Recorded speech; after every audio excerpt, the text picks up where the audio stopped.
tenemos el honor de tener como invitado en esta primera charla a Roberto Lombardi, al arquitecto Roberto Lombardi, que a mí me cuesta muchísimo decirle así porque lo conozco desde que tengo 16 años. Así que verdaderamente es raro. No solamente lo conozco desde que tengo 16 años, sino que con él hicimos, creo que básicamente las materias que tenían que ver con morfología, ¿no? Y algunas selectivas también. Sí, electiva de Mel, claro. Electiva de Mele, donde después fuimos docentes juntos, como vos bien recordás, y yo ya me había olvidado. Lo cual habla muy mal de mí, pero bueno, nada, nos une un montón de tiempo compartido adentro y afuera de la facultad, y para mí es un gran honor y un gran cariño y orgullo que estés acá hablando de este tema que es tan, tan, tan, para mí, tan una obsesión, o sea, este tema de la representación y de la cartografía y de cómo uno se apropia del territorio. Como más o menos te había venido comentando, los estudiantes tuvieron un acceso a una charla que diste vos en el Taller Nación, que es otra cátedra de las nuevas cátedras, como somos nosotros, las que empezamos en el 2019, también a algún artículo tuyo y a artículos también de otras personas como Martin Jay o Carla Lloyd acerca de este tema. Si bien el ejercicio es un ejercicio corto, nos parece que es bastante fundante toda esta bibliografía para poder entender de qué manera uno se aproxima a un territorio desconocido. Y en ese sentido, en mi rotation por los grupos del lunes pasado, les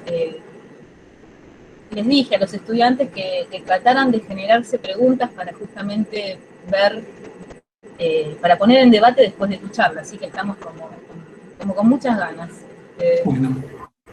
Son y 10, si bien es temprano, ya hay bastantes estudiantes y están entrando cada vez más, así que, no sé, Tano, si querés, arquitecto Romar, si querés, cuando quieras largar, vamos para adelante, así podemos tener tiempo para que hagan preguntas. Sí, podemos empezar. Bueno, para mí la verdad que es un placer tener la oportunidad de hacer esto con ustedes. Obviamente también somos amigos hace mucho tiempo, pero además somos amigos porque apreciamos mucho cómo piensa el otro, digamos, y en ese sentido me parece que Adriana, Gustavo y Lucas, digamos, son interlocutores muy importantes para mí y me encanta la idea de colaborar con el proyecto, así que ojalá les sirva.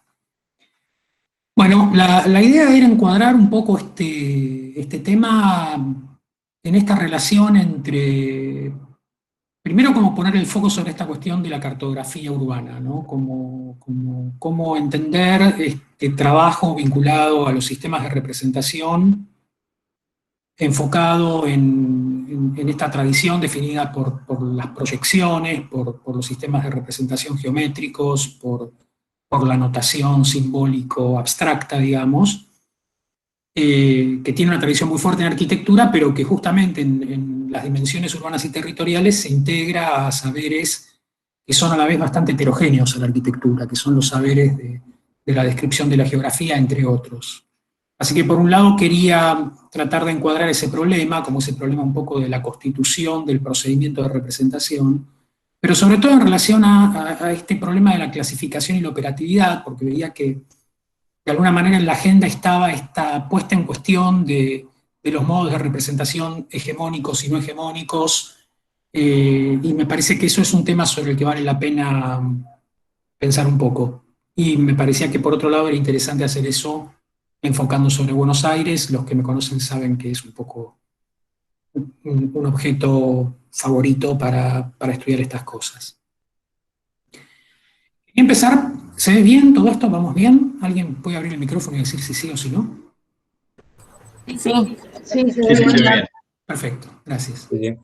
Quería empezar entonces por tratar de reforzar esta idea de este pasaje entre la notación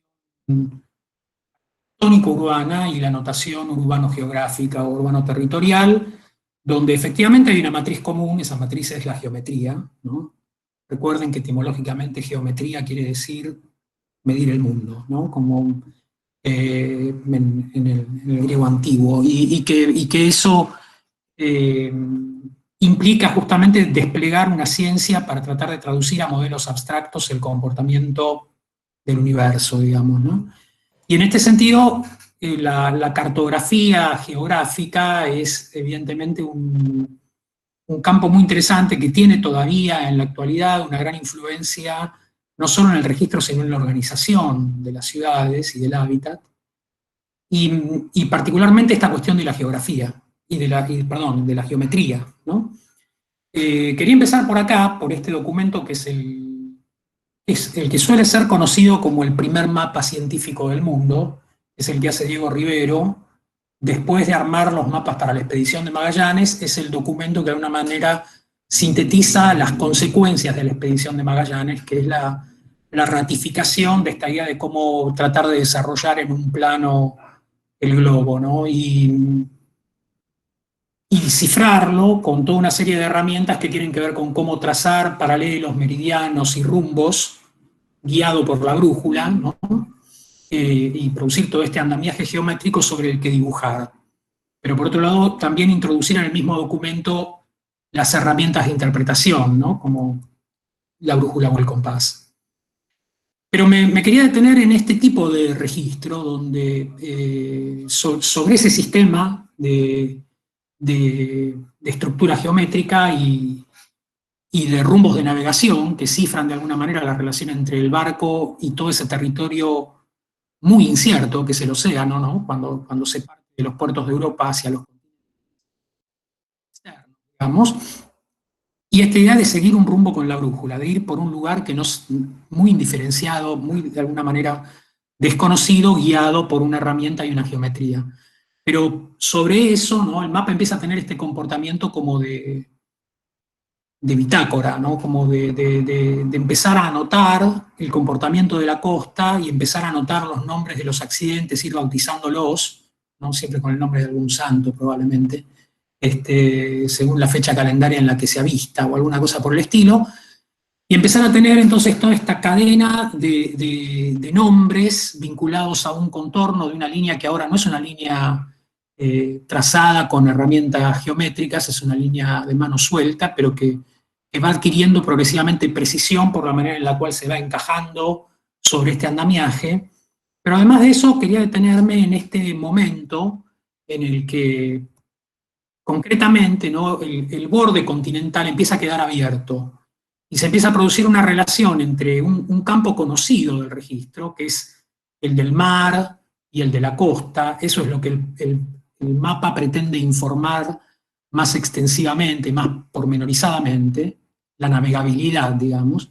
Y el interior continental tiende a representarse con herramientas muy diferentes, ¿no? O sea, ya no tiene todo este cifrado preciso, objetivado, mensurado, sino que hay como unas imágenes, unas viñetas, unas especies de perspectivas, digamos, o algo así, donde aparecen estos paisajes internos del continente, que de hecho son unos paisajes bastante poco verosímiles, porque si uno se fija, los animales que aparecen representados, sobre todo arriba, son como unos ciervos y zorros, unas cosas que la verdad no son muy americanas, pero que de alguna manera justamente operan con este nivel de asociativo, ¿no? Como decir, bueno, esto que ya no es un mapa, que es un paisaje, lo asocio, este interior es una pradera parecida a aquellas que conocemos, ¿no? Entonces empiezan a producir dos tipos de cosas. Por un lado, el problema de lo dibujado y lo desdibujado, ¿no? Como lo que tiene precisión y lo que no, y la aparición de esta idea un poco de la tierra desconocida, de la tierra incógnita, toda la costa occidental, ¿no? Del continente, que no aparece ni siquiera dibujada, con el problema de la línea abierta, ¿no? Dibujo hasta donde sé. Y después que hay cosas que se salen de esta relación binaria, sé, no sé, y se dibujan de otra manera, con una herramienta imaginaria, asociativa, que no participa de esta pretensión científico-técnica, ¿no? Sin embargo, pocos años después hay un tipo de evolución del documento cartográfico que es como si completara la aspiración de objetivar la información global, ¿no? Y entonces en el trabajo de Mercator se cifran 3-4 saberes muy, muy específicos, ¿no? Como primero, justamente precisar la técnica de desplegar una esfera en un plano, ¿no? La proyección de Mercator que hemos conocido de pequeños, digamos, respecto de cómo hacer planiferios. Y una vez que esto ya se convierte en una operación geométrica muy precisa, de cómo traducir una esfera a un cilindro que a la vez se despliega y se convierte en un plano, aparece todo el mundo dibujado.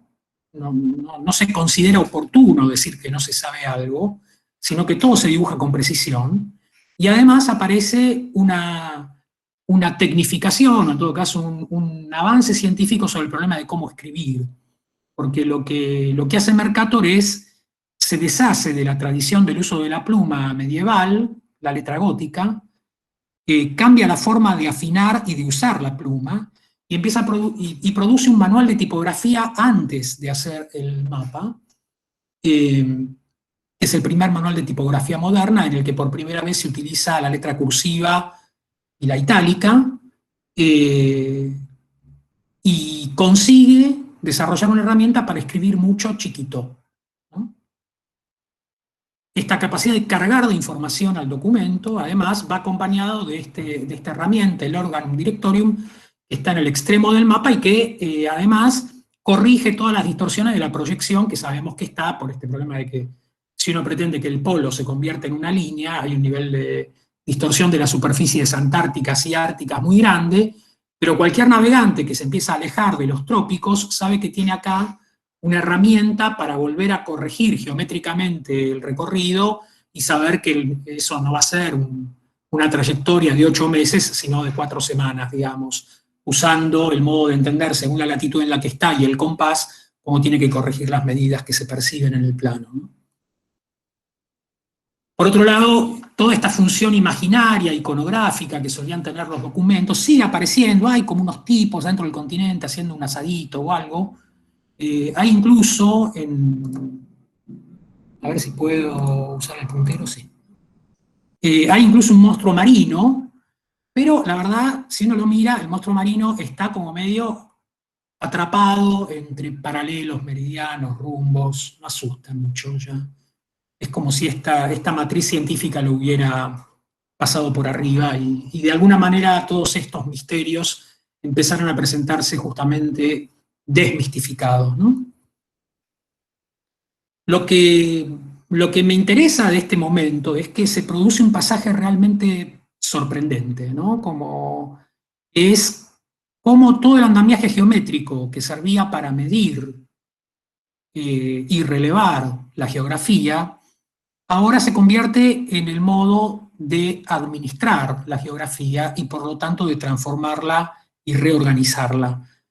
Tordesillas, las capitulaciones de los adelantazgos, empiezan a ser modos de trazar geometrías sobre el territorio que después, en leyes de Indias, con todas estas indicaciones de cómo ordenar las ciudades, y en sus derivados de los sistemas de fundación de ciudades en todo el territorio americano bajo ese régimen, son modos de realmente imponer geometrías sobre el territorio y justamente empezar a desandar el protagonismo del mapa como herramienta, como instrumento de conocimiento del territorio, como el documento que fundamentalmente analiza el comportamiento geográfico y que se interesa por la continuidad de la superficie y la descripción del suelo, ¿no? Por otro documento que es el plano, entendiendo como plano este tipo de documento, como el de la Fundación de Buenos Aires, que es simplemente la descripción de la imposición de una administración sobre una superficie indefinida, ¿no? En todo caso, no caracterizada. Es muy importante entender que lo que emerge de esto es justamente un modo de borrar la huella geográfica, ¿no? En el plano, lo que hay es una administración de la propiedad, y en todo caso emerge solamente un indicio de una diferencia, que es la diferencia entre lo público y lo privado, entre la calle y la plaza, y todo lo demás que aparece parcelado y repartido. ese tipo de ejercicio, ¿no? Me interesa entenderlo en sus capacidades y también en sus limitaciones, ¿no? O sea, el tipo de operación de apropiación del territorio a través de estas herramientas cartográficas de la época de la conquista empieza a presentar problemas, ¿no? O sea, todos sabemos que Buenos Aires se fundó 2 veces, que de la primera fundación tenemos exclusivamente algunos indicios en la Vera Historia de Schmidl, y hay 2 ilustraciones en la Vera Historia. Esta es la primera, que es muy inquietante, porque tiene del lado derecho 3 tipos colgando a los que están descuartizando para comérselos, y en el centro de la aldea amurallada un montón de tipos partiendo a hachazos unos caballos para comérselos. De alguna manera la manifestación de esta catástrofe, que se presenta de algún modo bastante enigmáticamente en esta imagen, podría entenderse mejor en esta segunda imagen, donde empieza a haber una serie de indicios más claros de por qué se vuelve insostenible esta ciudad. Es justamente porque también Mendoza llegó a este territorio y puso un plano arriba del suelo sin saber qué, ¿no? Sin saber cómo volver sostenible los recursos alimenticios, cómo convivir con los habitantes, cómo comprender las potencialidades de esa geografía. Y tan equivocada fue esa maniobra, tan abstracta fue esa operación, tanto desconoció el territorio sobre el que se asentaba, que aun cuando Javelson y un montón de arqueólogos que conocemos bien y sabemos que son talentosísimos y muy bien formados, que tienen un montón de recursos técnicos y con todos los medios digitales y todo eso, no hay manera de encontrar un cacharro que sepa decirnos dónde fue que existió esta ciudad. Nadie sabe actualmente dónde se hizo la primera fundación de Buenos Aires. No quedó nada, ¿no? Me parece entonces que ahí se vuelve un poco más comprensible por qué progresivamente la cartografía urbana empieza a tratar de trabajar en este umbral entre estos 2 tipos de documentos, ¿no? Y entonces el plano de Bermúdez es al mismo tiempo un documento que cifra al plano y al mapa. Un documento que trata de describir el comportamiento de la naturaleza y que busca herramientas de la cartografía geográfica para dar cuenta del río, las barrancas, los cursos de agua, incluso la diferente profundidad del río, el modo de entender dónde un barco tiene caladura y dónde hay que pasar a andar en bote, ¿no? Después aparece como el problema del plano, y el plano empieza a estar acompañado además de otro documento, es este, ¿no? Otra técnica de representación, que es la planta, ¿no? Que es la sección horizontal de edificación y espacio, ¿no? Y que justamente es una planta del fuerte que está en otra escala, hay 2 escalas gráficas, ¿no? Y entonces empezamos a tener un documento que es bastante híbrido ya, ¿no? Que no implica la aplicación de una técnica general, sino que empieza a elegir las capacidades de cada una de estas técnicas generales e integrarlas de un modo muy creativo para dar cuenta de la organización específica de una ciudad como Buenos Aires en ese momento, una ciudad concebida como un puerto gobernado por un fuerte y que funciona como esta cabecera colonial, ¿no?, de la metrópolis española. Creo que este documento explica ese concepto de ciudad, ¿no? Muchos años después, cuando de nuevo se produce un cambio de paradigma parecido al que podríamos reconocer en el trabajo de Mercator, donde de nuevo hay un saber científico-técnico que protocoliza los modos de representación integralmente, ¿no? Llega Adolfo Surdó, egresado de las escuelas politécnicas francesas como topógrafo, una profesión nueva, producto justamente de estas nuevas instituciones emergentes de la República, alguien que probablemente haya tenido incluso de profesora Monge, ¿no? Y que produce este primer plano topográfico protocolizado de la ciudad de Buenos Aires, donde aparecen una serie de datos que me parece que vale la pena ver con atención. Primero, este modo de describir con gran precisión todo el comportamiento natural del suelo, de la costa, del territorio de tierra firme, de todo este pasaje muy gradual entre campo, tierra firme, ¿no? Campo pero bañados, toda la cuenca del Matanza, ¿no? Campo que ya está subdividido, que empieza a generar escalas de producción y que empieza a producir una red muy continua, ¿no?, entre la ciudad y el territorio, entre ciudad y campo, ¿no?, o, si quieren, la ciudad y el interior, ¿no? Y vemos como si hubiera realmente un sistema muy fluido de articulación, pero el propio Zurdo trata de producir una diferencia de clase, ¿no? Hay un momento en el que cambia la técnica gráfica y nos mete, ¿no?, en una técnica de notación que ahora trabaja nuevamente sobre el lleno y el vacío, hace una especie de planta urbana con muy poca información tipológica o espacial, pero donde ya sabe que estos son llenos. Sabemos que no son llenos, son llenitos, pero él lo dibuja como llenos y dice, ¿hasta qué ciudad? Y de acá para acá es otra cosa. Y aparecen, para mí, un par de indicios que también son muy interesantes. En este esquema de aparente continuidad fluida y ininterrumpida, ¿no?, de ciudad a campo, como si se tratara realmente de un pasaje de grado, de una intensificación creciente de la densificación de los modos de habitar y de los modos de circular, emergen de la ciudad un par de programas, quiero señalar dos, esto lo sabe muy bien Joaquín, el matadero y la convalescencia, ¿no?, en este punto de convergencia de los caminos rurales con la ciudad. Pero lo que me parece que es muy interesante de eso es justamente un poco ese doble vector, ¿no? Si el matadero es el lugar en el que llegan una serie de insumos a la ciudad y las vacas que venían arreadas, ¿no?, se convierten en carne y van a parar a los mercados en el hueco de los sauces o no sé dónde, y hacer objetos de consumo para la supervivencia de la ciudad, y por lo tanto aparece una institución infraestructural con una serie de atributos urbanos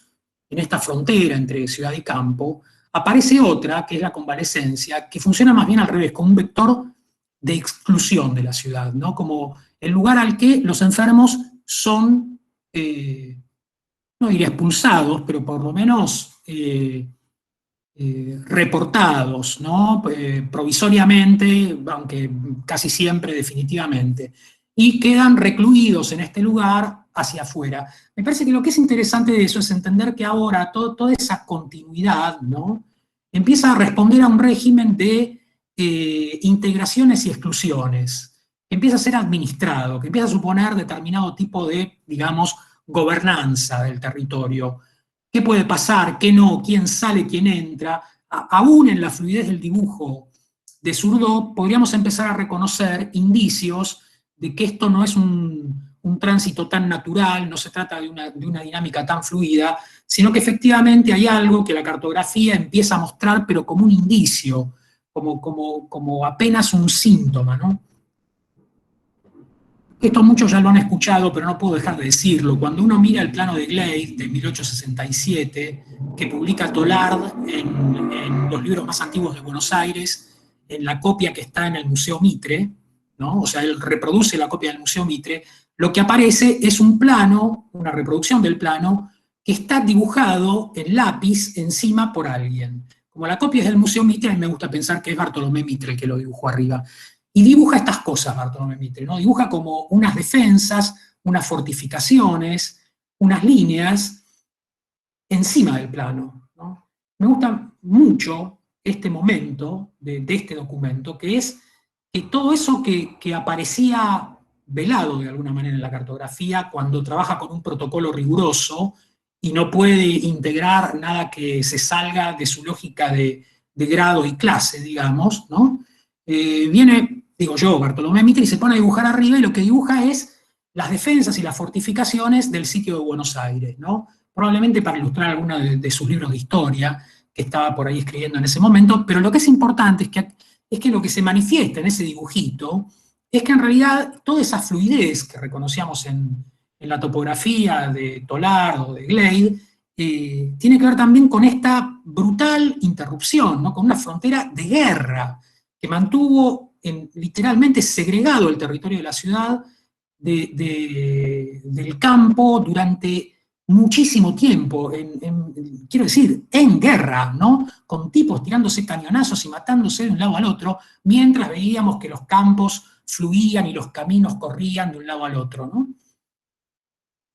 Ese problema, ¿no?, que tiene que ver con cómo el documento explica ciertas relaciones, pero al desplegar cierto tipo de relaciones materiales, puede obturar la lectura de otras, ¿no? Y de alguna manera toda cartografía pondera ciertas continuidades y discontinuidades y ve la otra, ¿no?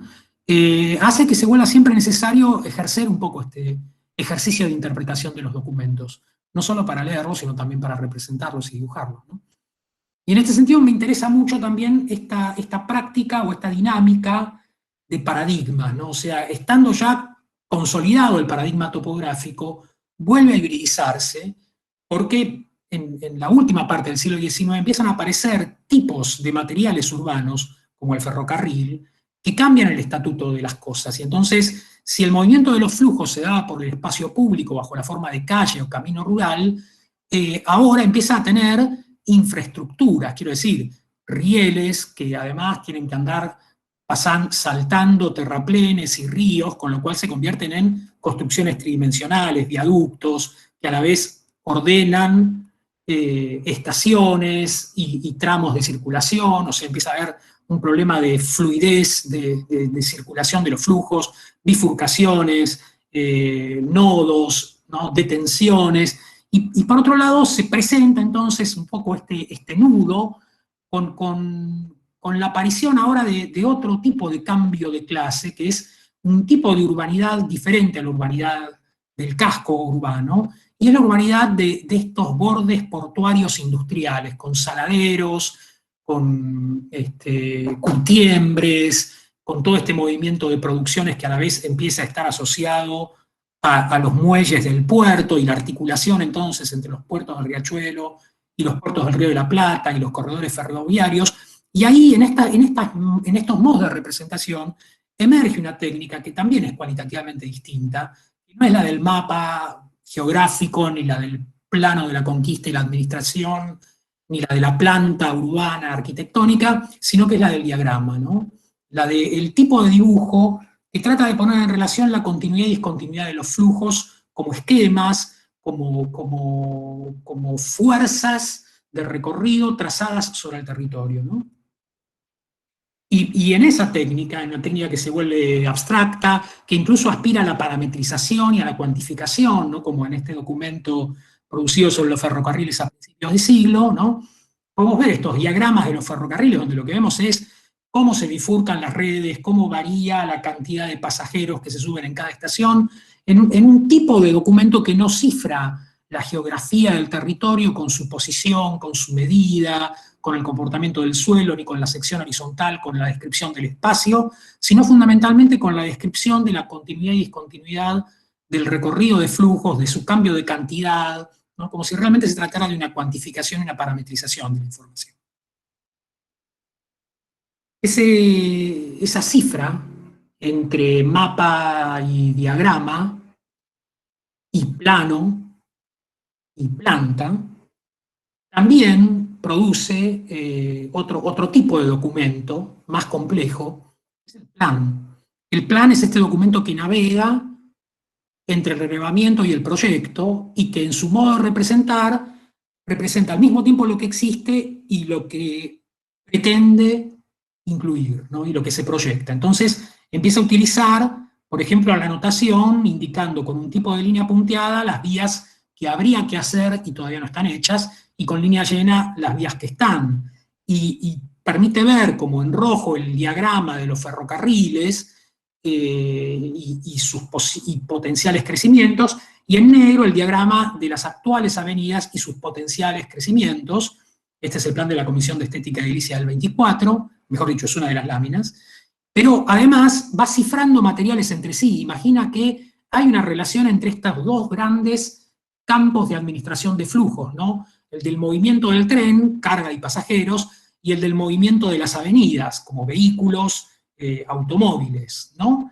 Pero a la vez las avenidas están articuladas con los parques, pensando que la ciudad produce como una trama sobre la trama, una trama de un espacio público de mayor escala, una nueva grilla, una grilla macroscópica, ¿no? Que reordena la ciudad en la imaginación de la Comisión de Estética y Edilicia. Y que tiene un instrumento favorito, que es la avenida Paseo. De nuevo, esta hibridación de categorías, ¿no? O sea, no es ni avenida ni parque, la avenida Paseo, como Avenida de los Incas, o el Paseo Colón y su continuidad en Alvear Libertador, digamos, o Caseros, ¿no? Empiezan a hacer estas avenidas que conectan parques, que producen recorridos continuos, definidos de alguna manera por esta condición de paseo forestado, donde empieza a trazarse la plantación de árboles, se proyecta una geografía natural acompañando a la más artificial de las herramientas, como es la avenida para la circulación de los vehículos, ¿no? Y esto empieza a explicar también una práctica proyectual que también desarrolla sus propias herramientas, que es la del proyecto del paisaje en la ciudad. Implica, por ejemplo, el proyecto de Palermo, y que de nuevo supone un tipo de notación muy específico, ¿no? Fíjense qué particular que es que en el plano de Lazzina, nosotros sabemos que para esa época lo que sucedía al norte del Maldonado, en el borde ribereño, también eran espacios verdes. Sin embargo, no están dibujados como Palermo. ¿Por qué Palermo está dibujado así? Porque está proyectado, ¿no? Está proyectado por el proyecto de Sarmiento, que implica crear una ciudad en miniatura, digamos, un laboratorio urbano, que es esta idea de la quinta normal, ¿no? En este monumento a la derrota del enemigo, que es el Parque 3 de Febrero. Es el 3 de febrero porque conmemora la derrota de Juan Manuel de Rosas y porque produce un parque público en la que era su casa, ¿no? En la que era su estancia, su casa de campo y su casa, ¿no? En San Benito. Pero lo que es importante de esto es que esto se cifra como un proyecto que, de nuevo, tiene una técnica de notación específica, ¿no? O sea, donde se dibujan estas naturalezas proyectadas, donde las calles, las vías de tren, los equipamientos edilicios se ordenan con una lógica antagónica a la lógica de la ciudad, y se produce esta especie de ciudad en espejo, de pequeña heterotopía, ¿no? Como de ciudad otra, que es Palermo, donde no se imagina esto como un área verde, se imagina esto como el parque metropolitano, es decir, el parque en la imaginación de Sarmiento, que tiene que tener este enlace entre la vida cotidiana, digamos, y esta exaltación de la vida, que se entra en relación con todos los máximos saberes científicos del momento, ¿no? Entonces, el parque incluye el jardín botánico, con cómo son las especies de los árboles que hay en China, o no sé dónde. El jardín zoológico, para ver a los elefantes y las jirafas, y los monos que no tenemos, y etcétera, ¿no? Y la sociedad rural, donde se exponen todos los avances de la agrotécnica, y se muestran los mejores ejemplares de trigo, de bovinos, y lo que sea. Y además, toda esta hipótesis de mens sana in corpore sano, el club de gimnasia y esgrima, y todas estas cosas que se van asentando sobre Palermo. Quiero decir, lo que normalmente se interpreta que en Palermo es un problema, que está lleno de cosas y no es un espacio verde prístino, digamos, es en realidad el proyecto de Sarmiento. Es imaginar una ciudad de otra característica y que por lo tanto requiere una notación específica, que cambia completamente la forma de dibujar la ciudad y que requiere una imaginación proyectual como la de Thais, que despliega otras herramientas, otras lógicas de orden, y que recurre de nuevo, de alguna manera, a las herramientas del mapa geográfico, pero integrados a las del diagrama y a la de la sección de arquitectura, para tratar de producir este nuevo instrumento urbano, ¿no? Hacia 1940 podemos ver cómo en el catastro de Goyeneche nuevamente se produce este modo de cifrar técnicas, ¿no? Como la cartografía natural, que permite describir con mucho detalle los bañados del riachuelo, los meandros, a veces más, a veces menos caudalosos, las islas que aparecen y desaparecen según haya más o menos agua, van superpuestos con la descripción de los tejidos, rigurosamente, como de un manual de urbanismo de Camilo Sitte o de no sé quién, ¿no? Donde uno ve el amanzanamiento, el parcelamiento y la edificación, las tres cifras del tejido, ¿no? Dibujadas como en una planta urbana. Y por otro lado, las infraestructuras, dibujadas con todas sus lógicas de continuidades y discontinuidades, de sistemas de vinculación, muelles, vías, puentes, ¿no? Incluso en las áreas podríamos pensar, más críticas de la ciudad, ¿no? Aparece siempre esta hipótesis de cómo cifrar estos materiales y describir extensivamente a la ciudad con una técnica que ya no aspira al documento único, sino que considera que la ciudad debe ser descrita infinitesimalmente, ¿no? Como el catastro de Goyeneche son no sé cuántas planchetas donde la ciudad es mirada como fragmento por fragmento con plena atención de cómo justamente se vincula el tranvía con el parque con el edificio, y cómo efectivamente vemos superpuestas todas estas técnicas gráficas con un criterio de notación, ¿no? Y cómo emergen de esto toda una serie de novedades tipológicas que nos explican ahora una Buenos Aires muy compleja, con muchas clases de ordenamientos arquitectónicos diversos, que llegan incluso a un punto de empezar a producir verdaderas novedades. Por ejemplo, en el barrio Monseñor Espinosa, imaginar que se puede suspender la lógica de la propiedad del suelo. O sea, que puede aparecer una idea que es un suelo común en el que las viviendas administren otra lógica de propiedad, donde cada casa tiene un jardín propio, un patiecito propio, pero tiene a la vez un patio común. Es decir, se rompe la cifra propiedad privada, parcela privada, espacio público, y empiezan a aparecer toda una serie de innovaciones sobre estos gradientes del suelo común, el suelo colectivo, la vivienda colectiva, que por supuesto no pararán de proliferar durante todo el siglo XX, ¿no? En este proceso de despliegue de especificidades cartográficas, invenciones cartográficas, me parece que hay una conexión muy directa entre el catastro de Goyeneche y el modo en el que se presenta el plan de Le Corbusier en la publicación de la arquitectura de hoy en el 47, porque el catastro de Goyeneche fue hecho con el primer relevamiento aerofotogramétrico de la ciudad. Es decir, aviones militares volaron encima de la ciudad, produjeron fotos de la ciudad, produjeron esta gran foto enorme, hecha de muchas fotos, con este procedimiento que me gusta llamar infinitesimal, ¿no? Como de pegar una cosa al lado de la otra para producir una unidad tensa donde es multifocal, digamos, ¿no? Bueno, con esa herramienta se hizo el catastro de Goyeneche, y con esa misma herramienta Le Corbusier hace su plan, donde ahora se manifiesta de alguna manera muy explícita, ¿no?, que no le interesa recurrir a ninguna de las técnicas de notación conocidas hasta el momento. Y lo que decide hacer es un montaje sobre una fotografía, que sabemos que es un collage de fotografías, hace un collage de dibujos y pone el proyecto encima de eso, dibujándolo en unas hojas de papel, recortándolo y pegándolo. Yo digo Le Corbusier, tendría que decir Le Corbusier, Ferrari-Ardoy y Curchamp, por lo menos, ¿no? Y ahí aparece de nuevo una hipótesis, que es si para la Comisión de Estética Edilicia, en el plan, lo que aparecía era esta hipótesis de la avenida Paseo, el equipo de Austral lo que propone es otra hipótesis de hibridización material entre arquitectura, paisaje natural e infraestructura, que es el suelo verde con los edificios libres montados encima y la autopista corriendo por arriba, ¿no? Es decir, el gran administrador de flujos que promociona el plan de Le Corbusier es la autopista, y este concepto de la autopista en un espacio verde continuo, que ya no es un paseo, sino que es un suelo liberado del antiguo tejido de la ciudad para plantar nuevas arquitecturas, ¿no?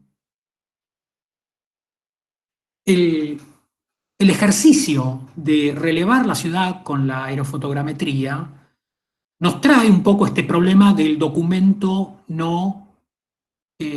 sin notación, ¿no? Es decir, el documento que no selecciona la información, que no reflexiona respecto de cómo anotarla, sino que simplemente nos la pone adelante de un modo que podríamos pensar es inmediato. Sabemos que la fotografía no es un dispositivo inmediato, pero es de los más inmediatos que tenemos para representar el territorio, ¿no? En el sentido que el tipo de registro que produce no hace tanta selección respecto de cómo registrar el material, excepto las condiciones de foco y de exposición, ¿no? Pero de ahí emerge una ocasión que es ponernos delante de los ojos un material y ahora devolvernos una pregunta, que es ¿cómo lo interpretamos?, ¿no?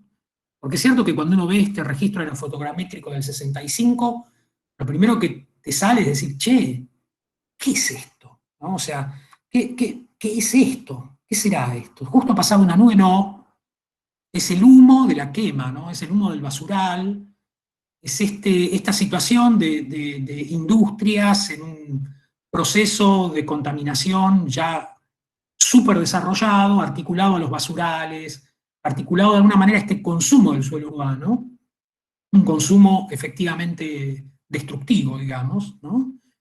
Que efectivamente se volverá un signo de los tiempos y en todo caso un desafío para nosotros desde ahí en adelante, ¿no? Esta idea de que de alguna manera la ciudad ya es y que el proyecto necesita actuar como una operación parcial, que ya no podemos cartografiar integralmente a la ciudad, que podemos trabajar como enfocando particularidades, eso que le pasa a Le Corbusier, que es de toda esta otra parte de la ciudad, qué sé yo, mirá la foto, ¿no?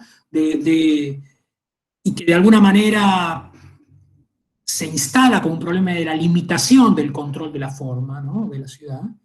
Me parece muy elocuente este documento producido por Tony Díaz y el equipo que lo acompañó en el concurso de las 20 ideas para Buenos Aires, donde lo que nos dice es, la ciudad ya es de alguna manera, y de alguna manera el proyecto es una oportunidad de oponerse a la ciudad. El proyecto es una herramienta de antagonismo a la ciudad, a lo que podríamos entender, a lo que Pier Vittorio Aureli llama el urbanismo de la ciudad, es decir, el consumo de la ciudad como mercancía, como bien disponible para la especulación inmobiliaria, ¿no? ¿Cómo se pone en relación el proyecto con eso? Bueno, tratando de imponerle una detención, ¿no?, como un freno. La operación de Tony Díaz es decir, la ciudad es como es, tenemos la IAFILCAR, y el proyecto es un montaje, de nuevo, como en el caso de Le Corbusier, que se dibuja para detener toda la circulación de flujos y negocios y dice, en la reserva no, ¿no? En la reserva entras con un teleférico, o entras caminando, o entras en bicicleta, llegás acá y recuperás la relación con el río y tenés de nuevo un muelle para ver el río, pero no, porque la gradería está al revés. La gradería es para ver la ciudad. Es para llegar hasta ahí y darte vuelta y en todo caso rascarte la cabeza y decir qué hicimos, ¿no? Y qué podemos hacer. Y sentar de alguna manera las bases para volver a pensar la ciudad. A lo que me refiero es que cuando tratamos de transitar la lectura de documentos de planificación urbana de la última parte del siglo XX y del principio del siglo XXI, lo que vamos a encontrar es toda clase de documentos basados en muchísima información estadística, que tratan de efectivamente recurrir mucho al diagrama como modo de cuantificar y visualizar la información estadística. Empiezan a volverse cada vez más documentos ilustrativos, es decir, documentos que muestran lo que ya se sabe, que informan a modo de diagnóstico lo que ya se sabe, las dificultades de comunicación, la contaminación, la insuficiencia de las viviendas, la inequidad de la distribución de los recursos, la distribución errada de las densidades, y se producen un montón de documentos precisos, pero de alguna manera consabidos respecto del comportamiento de la ciudad, y cuando llega el momento de planificarla y de imaginar qué hacer, se produce un tipo de cartografía, permítanme el adjetivo y no pretendo agredir a nadie, miserable. Es decir, se manifiesta la incapacidad de representar, ¿no? Y aparecen como unas flechitas, unos tachones, unos borrones. No hay manera de hacer un proyecto, ¿no? No hay consenso, no hay capacidad operativa. Y aparece esta crisis, de alguna manera, de las herramientas para poner en valor cómo poner un proyecto sobre la ciudad, ¿no? Cómo todos esos hechos que parecen naturalizados y precisos y perfectos, ¿no? Es cómo se ha impuesto una política urbana consumista, destructiva, depredadora de la ciudad, que nos lleva hacia una catástrofe. No hay manera de confrontarla, ¿no? No hay con qué confrontarla, permítanme decir, porque no hay ninguna voluntad de confrontarla. De alguna manera, hay una simpatía con esa dinámica, hay una coincidencia con esa dinámica, y por lo tanto todo lo que parece un problema no aparece enfrentado con las herramientas necesarias para ponerlo en el lugar del problema y tratar efectivamente de revertirlo. El emergente del plan urbano ambiental termina siendo la política de distritos de la ciudad de Buenos Aires. Es fundamentalmente una política que lo que imagina es que lo que hay que hacer es poner a la economía a gobernar la transformación urbana, generando oportunidades de negocios en las áreas deprimidas para que el mercado las renueve. ¿Alguien imagina que el mercado renueva positivamente estas áreas, bajándole las cargas impositivas para que hagan lofts en barracas y entonces ahí se descontamina el riachuelo? Ahí se resuelven los problemas del hábitat popular, ahí encontramos una forma de vivir juntos, efectivamente, es así. En el modelo territorial podemos volver a ver esta crisis cartográfica, donde encontramos, por ejemplo, esto ya lo escuchó Sofía Spinelli, me da mucha vergüenza seguir diciendo cosas que escucharon hace varios años muchos de ustedes, pero bueno, ahora charlamos. Aparece la zona de edificación sustentable de alta densidad, ¿no? Todos se imaginan qué quiere decir zona de edificación sustentable de alta densidad, lugares donde la ciudad debiera tener edificios altos, ¿no? Y el área de sustentabilidad hídrica, es decir, donde están las cuencas de los arroyos y ríos urbanos entubadas. En el espacio público, en el diagrama de espacio público, vemos cómo el área de mayor densidad edilicia se asienta exactamente sobre las cuencas inundables de los ríos urbanos. Esto se llama, en el modelo territorial emitido hace pocos años, la ciudad deseada. ¿Podemos desear que las áreas más densas de la ciudad se asienten sobre las áreas inundables, sobre los humedales potenciales de la ciudad? ¿Es acaso esto una operación de relevamiento o es una operación de ilustración que a medida que se van superponiendo capas informativas, lo que produce es una apariencia de cartografía completamente inútil, que cumple una función ideológica, más bien de velar la información y no de manifestarla, para finalmente terminar pixelando toda la información y proponernos que hay dos objetivos.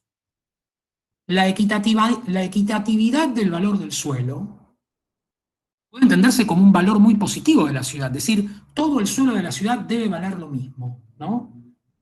¿Podemos interpretar ese dato? ¿Cómo vamos a hacer para que todo el suelo de la ciudad valga lo mismo? ¿Vamos a bajar el costo de los suelos más caros de la ciudad para que los sectores populares puedan habitarlos? ¿O se volverá equitativo porque los suelos de menor costo van a subir? Lo que parece un valor podría convertirse en un problema. Y la hipótesis de cómo producir una estructura de amanzanamiento sostenible y equilibrada. La hipótesis de cambiar la estructura de la manzana y producir unas manzanas inspiradas de alguna manera en una especie de plan Cerdá, digamos, de centros libres de manzana y alturas perimetrales de edificación fija. Se considera que el Código de Planeamiento Urbano de las últimas décadas del siglo XX es un documento demasiado complejo. Esto es muy difícil.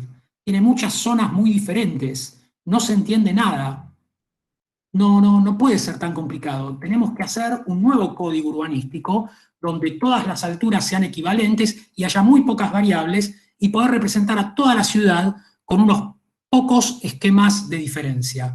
Vamos a homogeneizar a la ciudad con el código urbanístico, con el modelo territorial, y vamos a producir una ciudad simple donde había una ciudad compleja, una ciudad homogeneizada. En las bases de Parque Salguero, del concurso que firma la Facultad de Arquitectura y Urbanismo como autora de esas bases, aparecen estos documentos elaborados por la Dirección General de Antropología Urbana del Ministerio de Desarrollo Urbano, donde nos dicen que, por ejemplo, en el aeroparque, en la Reserva Ecológica y Ciudad Universitaria, en el puerto, en la Ciudad Deportiva de Boca y en los parques de Palermo, la altura de las parcelas es muy baja y que no hay equilibrio. El borde costero presenta alturas bajas menores a 2 pisos, en contraste con el resto del corredor norte que muestra mayores alturas. Nos dice que no hay equilibrio de usos, que acá los usos están muy bien equilibrados, en cambio acá no hay equilibrio de usos, hay usos exclusivos. Los parques no tienen vivienda ni oficinas, el aeroparque tampoco, el puerto tampoco, la reserva ecológica tampoco, Ciudad Universitaria tampoco, etc. Y en contraste con el corredor norte de la ciudad, en el borde costero predomina el uso no residencial, produciéndose un desequilibrio entre la costa y el resto de la ciudad. Estos diagramas, estos mapas, ¿están relevando la ciudad? ¿Están tratando de producir un diagnóstico de un problema? ¿O están tratando de engañarnos y de decirnos que en realidad todas las áreas que están destinadas al espacio público y a los servicios generales de la ciudad y a los usos comunes de la ciudad debieran privatizarse y convertirse en áreas de media o alta densidad? ¿Qué función está teniendo la cartografía en el urbanismo contemporáneo en Buenos Aires? Tienen poca densidad de población, en la reserva ecológica no vive nadie, en el aeroparque tampoco, en el puerto tampoco. ¿Qué problema, no? Cuando en realidad estos suelos son muy caros y sería muy bueno que viva mucha gente. Esto lo firmó la Facultad de Arquitectura, Diseño y Urbanismo de la Universidad de Buenos Aires, como base para un concurso, creyendo que estaba haciendo un ejercicio cartográfico preciso. Para que esto no sea tan deprimente, me gustaría señalar algunos ejercicios antagónicos. Por ejemplo, el trabajo de Margarita Charrier con el Observatorio Metropolitano, en el que en la lista de planes para Buenos Aires incluye en 2017-2019 el plan de subastas públicas de los bienes del Estado. Alguien dirá, no existe tal plan, nunca el gobierno de la ciudad dijo que esto era un plan. Y Margarita dice, yo hice un mapa. Yo puse en un mapa de Google una serie de pines que enlazan a cada una de las subastas que se hicieron, que permiten entender a cuánto se vendió cada una, quién la compró. No son tantos los que las compraron muy baratas, pero resulta que las compraron muy baratas en un lugar que el plano de reporte inmobiliario indica que son las áreas más caras de la ciudad. A Margarita Charrier, para el Observatorio Metropolitano del CEPAU, esto es un plan, porque no es una acción aislada, es un número de acciones con un fin, que es producir un pasaje del suelo público a el negocio privado de un grupo acotado de gente que se ve beneficiada comprando a muy bajo precio algo que puede vender a muy alto precio. De la misma manera, Garage Lab, con la participación de M7 Red, produce este nuevo documento que efectivamente, como el observatorio de Margarita, renueva el concepto de cartografía. Si en el modelo territorial la cartografía está arrasada por el diseño gráfico y no releva nada, y lo único que hace es imponer imaginarios de ciudad sobre unos dibujos abstractos pero appealing, lo que proponen el Observatorio de Margarita y Garage Lab es producir una plataforma, es decir, un tipo de documento cartográfico que ahora, apoyado en los medios digitales, asocia información y la vuelve visualizable. Es decir, es un mapa que articula entradas y enlaces a distintos niveles de información que aparecen vinculados digitalmente. La plataforma permite, por ejemplo, en este caso, producir un documento colaborativo que monitoree la contaminación de la cuenca del Riachuelo.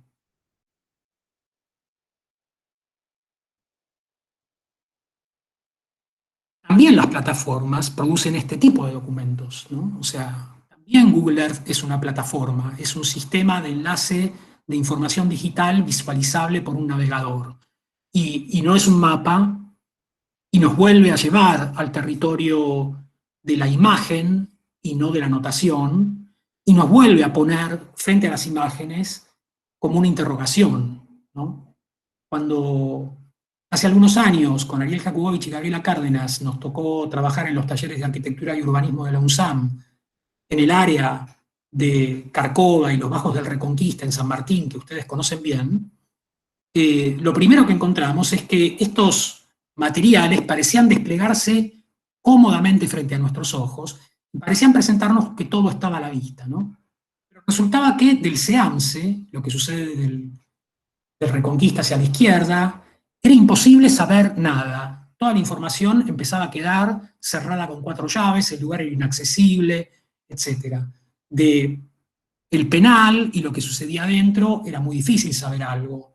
De lo que sucedía de un lado y el otro el camino del Buen Aire era difícil porque todo esto estaba enrejado y no se podía pasar de un lado y del otro de la autopista, lo mismo que los recorridos del tren, y también era difícil entrar a Carcova y tratar de entender cuáles eran las dinámicas en curso dentro del barrio, porque sabemos que hay un desencuentro estratégico, o estructural, mejor dicho, entre políticas públicas y barrios populares, y hay una desconfianza mutua en cómo encontrar algún escenario de colaboración. Particularmente esto sucedía en el 2015. Conclusión, este mapa, si esto es un mapa, no nos servía para nada, y nos veíamos en la necesidad de producir otro mapa. ¿Qué mapa? Un mapa de actores, una lista de quiénes estaban ahí, con quién hablar para entender qué pasaba ahí, ¿no? Y no solo saber qué pasaba ahí, sino entender qué tipo de red organizaban, quién funcionaba como obstáculo para el interés de quién, y cómo encontrar una posición en este campo de fuerzas, que efectivamente puede ser representado en un diagrama como campo de fuerzas, como campo de asociaciones y controversias, pero que necesita efectivamente renovar de alguna manera el concepto de la cartografía para poder hacer alguna cartografía que tenga alguna relevancia proyectual. Ustedes conocen bien este documento de Iconoclasistas, La República de los Cirujas, que forma parte un poco de las fuentes con las que vienen trabajando y que de alguna manera instala esta idea de cómo establecer este diálogo entre las cartografías hegemónicas y las no hegemónicas. Me gustaría interponer un problema. Me preocupa del paradigma del documento de Iconoclasistas, que recurre a las herramientas que menos nos interesan de la cartografía. Opera como una ilustración ideológica. Nos dicen, hay unos malos que contaminan, hay unos buenos que sufren, hay unas escuelas donde están las banderitas y unos hospitales donde hay crucecitas o centros de salud. ¿Ese es el mapa que necesitamos? ¿Es una ideologización del problema lo que necesitamos? ¿Es una comunicación simplificada del problema lo que necesitamos? Que no dudo de la pertinencia y la operatividad de este documento, pero es un documento proyectual, es un documento que activa el conocimiento del territorio o nos impone un conocimiento del territorio de nuevo con otro discurso ideológico, pero igualmente ideológico, donde la función cartográfica vuelve al territorio de la ilustración y no de la investigación.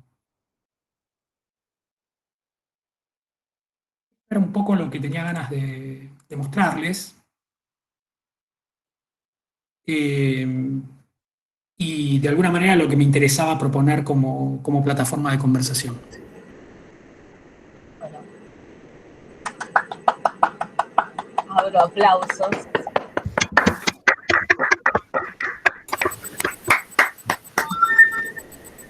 Genial, cuántas cosas. Yo tomé nota de un montón de temas, de este paradigma de la ciudad deseada, del rol de la facultad también construyendo parte de este paradigma. Vos sabés que ahora Álvaro Urbesta tiene una cátedra en el ciclo de posgrado que se llama algo así como Antropología Urbana.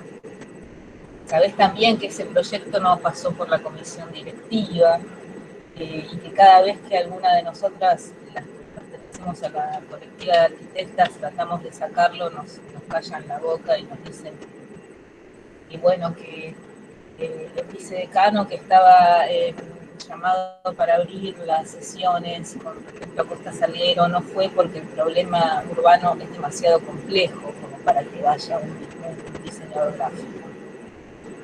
Bueno, entre muchas otras cosas. Pero esta cuestión de la construcción, como, primero de la construcción del dato, que apareció en algunos temas de la construcción de la ciudad como una construcción ideológica, de la construcción del dato como una construcción ideológica, de la construcción de la cartografía como una construcción ideológica. Son temas que me parecen muy interesantes.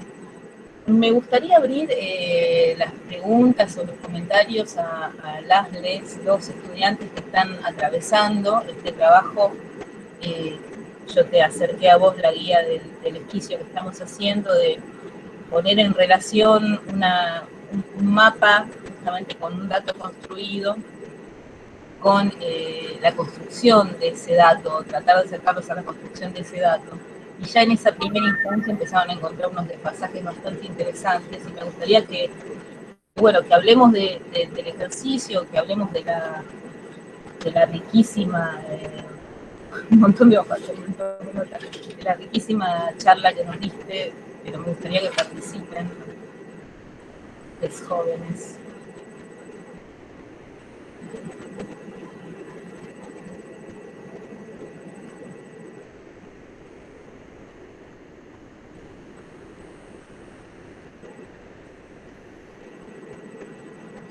Pedí a aquellos que están afuera, que están mirando por el Meet retransmitido, que manden sus consultas, y no a través de Bueno, por ahí mientras se animan, sí. para mí hay una cosa que quizá tendría que dejar más claro. Para mí la clave del asunto es querer saber, ¿no? Quiero decir, es entender que el trabajo cartográfico es una herramienta de conocimiento. Y cuando digo conocimiento, digo justamente no una herramienta de ilustración, de mostrar lo que se sabe, sino una herramienta para conocer lo que uno quiere saber y todavía no sabe, ¿no? Es lo que determina el problema. De alguna manera yo creo que estamos en un estado de la relación con la información visual sobre el territorio en el que lo primero que nos tenemos que preguntar siempre es qué no estamos viendo, porque cosas para ver hay siempre infinitas, ¿no? Quiero decir, tenemos todo a la vista. El problema es que lo que está a la vista está cifrado, no está completamente desplegado en toda su complejidad. Entonces, el ejercicio es, creo yo, digo, solo puede ser vital, digamos, solo puede producir alguna hipótesis de transformación relevante si es crítico, si tiene la capacidad de desarmar de alguna manera, si es analítico, si tiene la capacidad de discriminar qué clase de información está cifrada en los documentos. Por eso entiendo que el peor enemigo que tenemos es la ilustración, es pensar que los documentos deben mostrar lo que sabemos.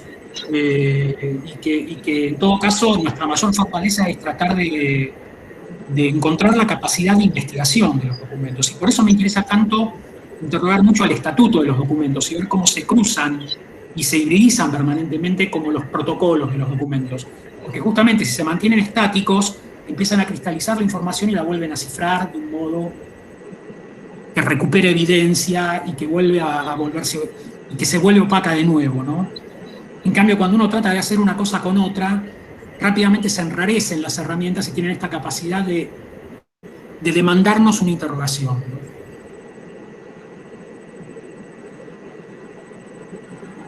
¿Puedo hacer una pregunta, comentario barra algo? Siempre un placer escucharte, Roberto. No importa cuántos años hayan pasado. Como pensaba un poco en esto cuando te escuchaba, ¿no? Lo de plan urbano ambiental y por qué genera esa documentación.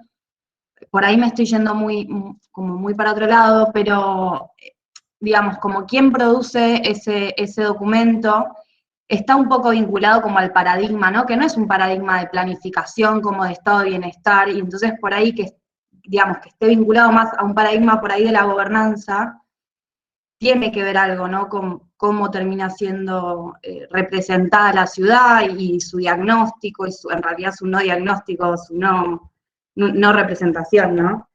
Y en relación al último que dijiste de iconoclasistas, también pensando, ¿no? Como en quién produce y para quién produce, pensaba que, bueno, ellos nunca se proponen, creo, ser proyectuales en sus mapas, tienen como un lenguaje que está más vinculado a la comunicación de la comunidad y a la producción más autogestiva, y pensaba como, bueno,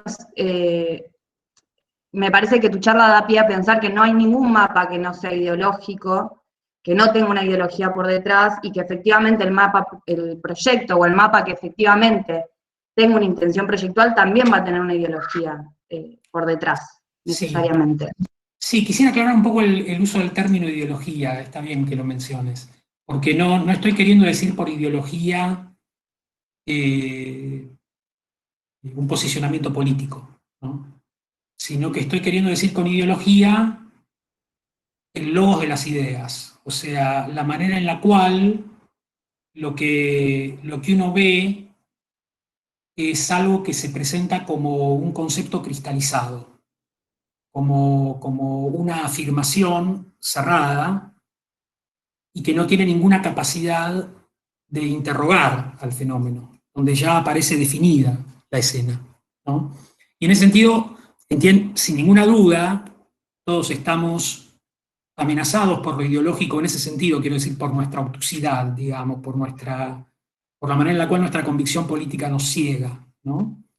Pero me parece que sí hay diferencias muy grandes entre cartografías que tienen la aspiración de producir una lectura a contrapelo de la manifestación de los materiales, digamos, y de los documentos que constituyen discurso, digamos, de aquellos que lo que pretenden es ser discursos, digamos.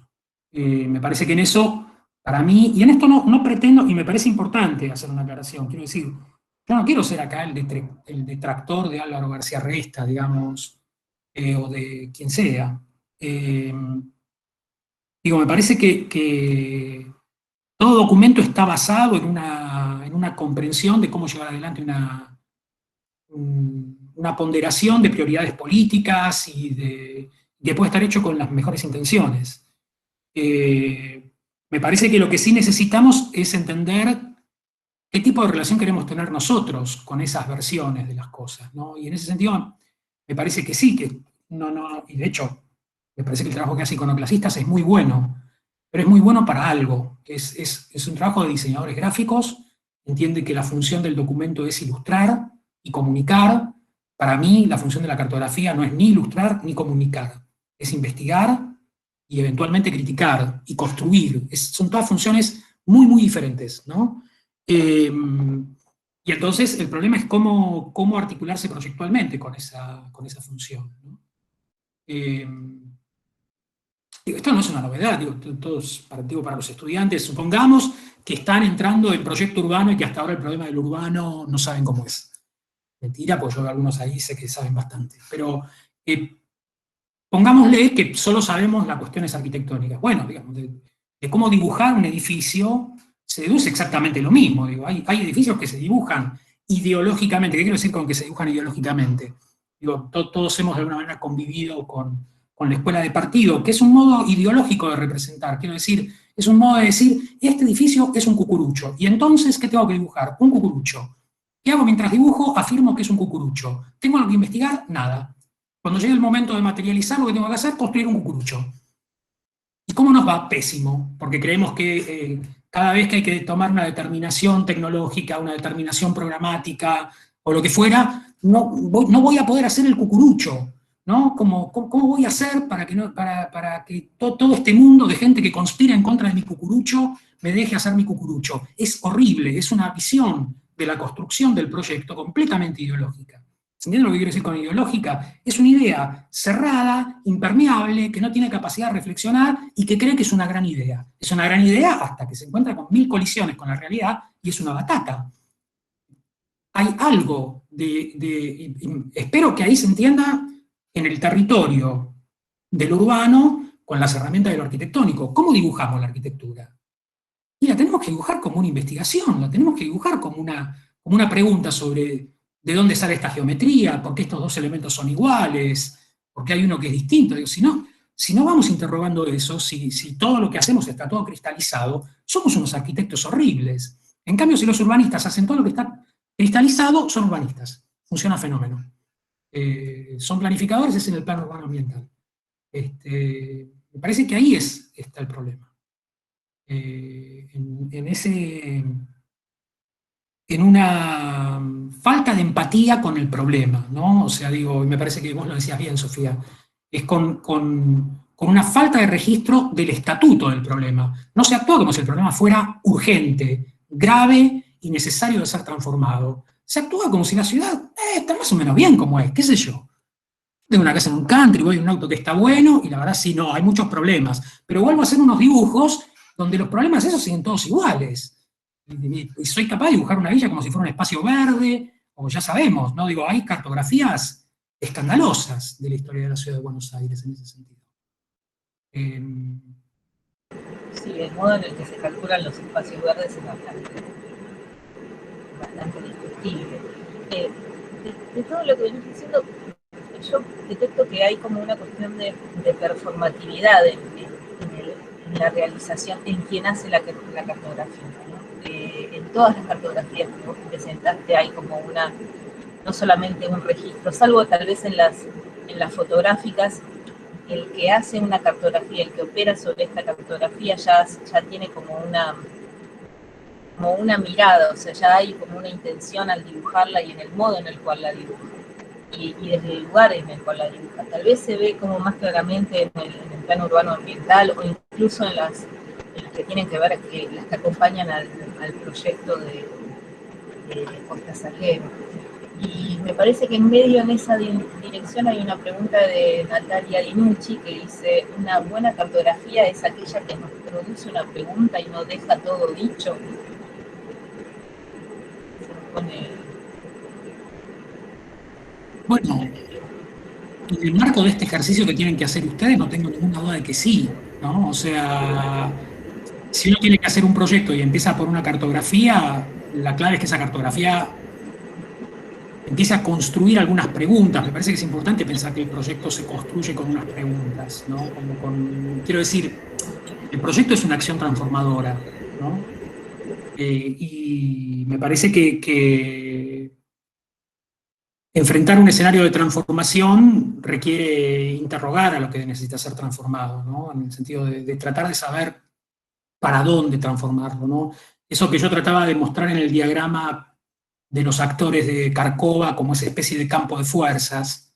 Cuando uno tiene que intervenir, de alguna manera es importante entender que hay unas fuerzas desplegadas y que de alguna manera el territorio está, digo, la condición colectiva de la ciudad supone que el territorio es un escenario controversial, es un escenario en el que hay una tensión de fuerzas. Y es muy importante entender cómo uno entra en relación con esa tensión de fuerzas.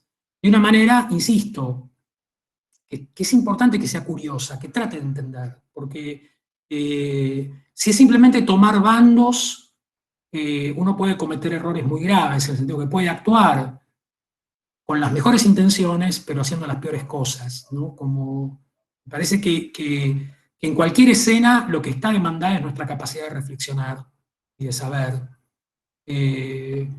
no nuestra capacidad de empuje.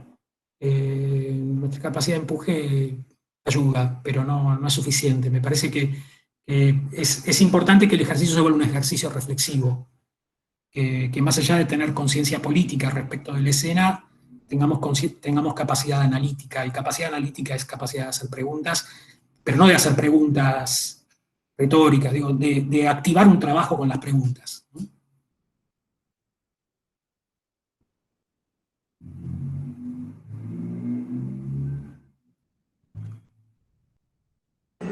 Acá estoy leyendo otra pregunta que hay en el chat de Alan López, y este es el momento en donde me transformo en una conductora de radio. No, pero estoy leyendo lo de Alan, ¿eh? Bueno, dale, ¿querés Sí.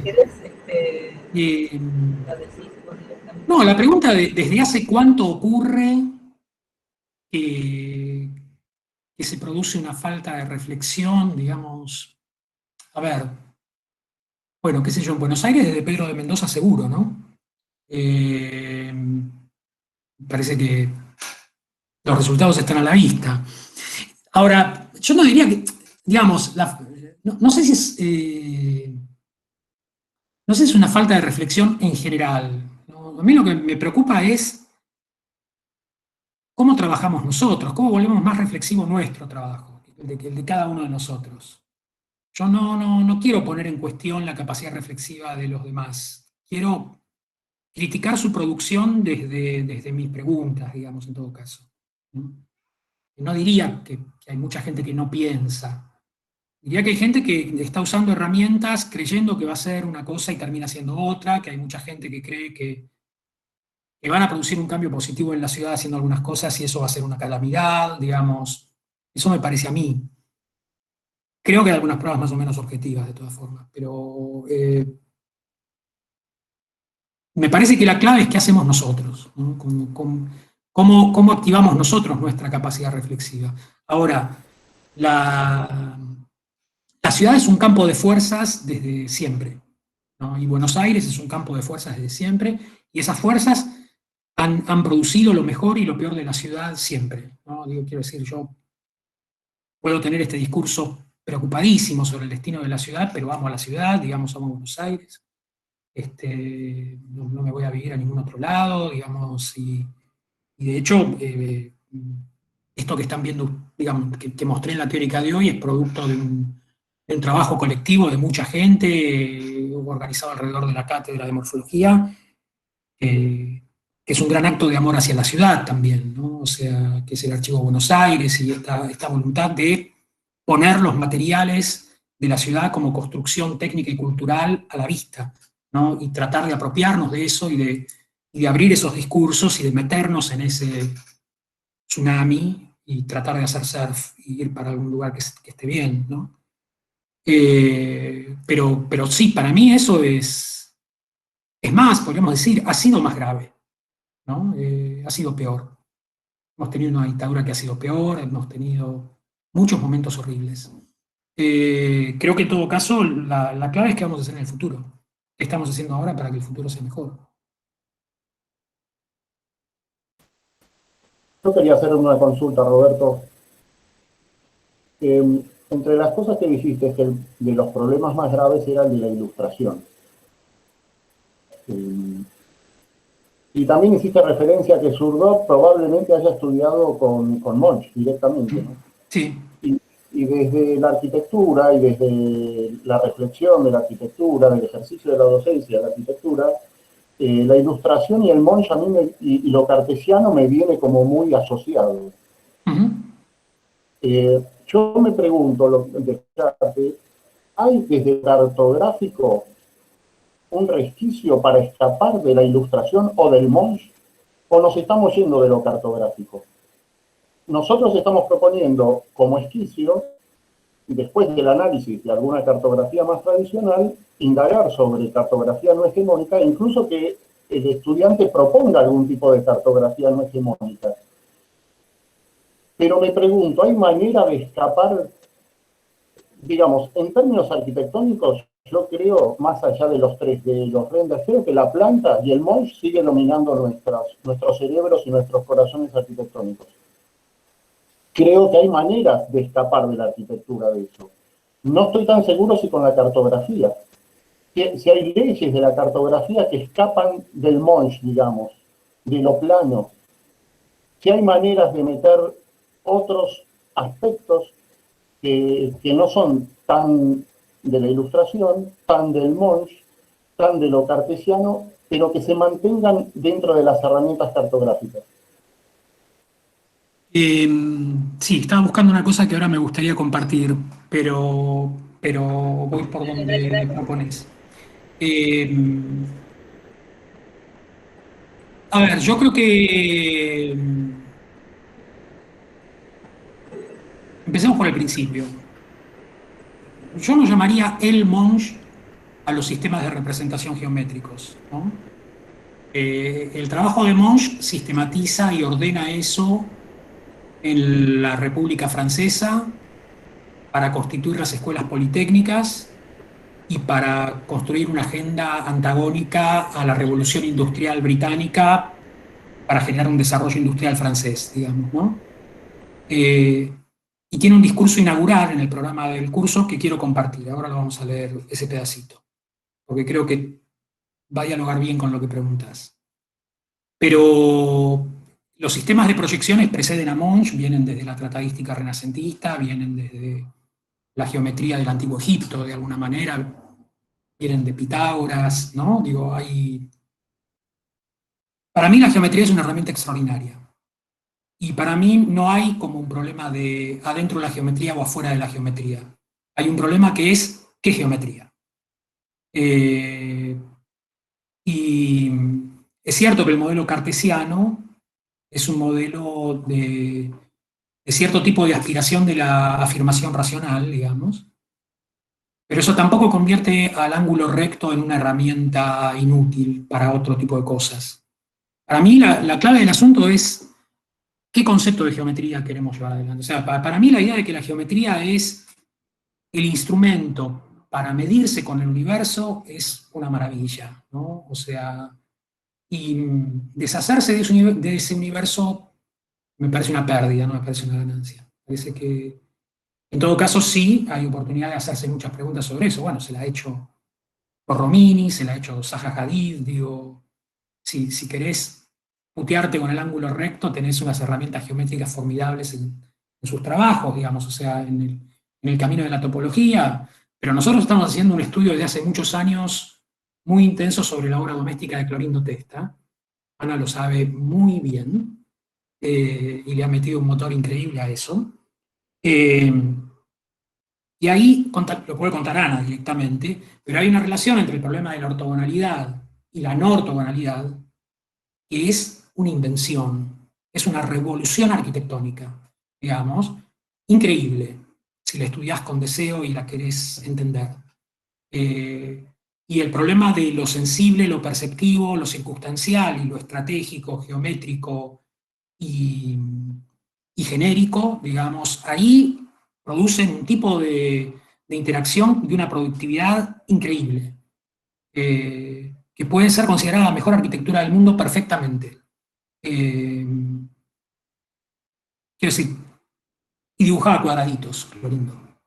Pero esas casas, la casa Vitela, la casa Castañeira, que estudió Ana, no se puede creer, o sea, cómo está revolucionando la relación de percibir el espacio y entender el rol de la geometría y articularlo con una construcción material, mientras hace cosas que por momentos son cuadrados, no son solo cuadrados, ¿no?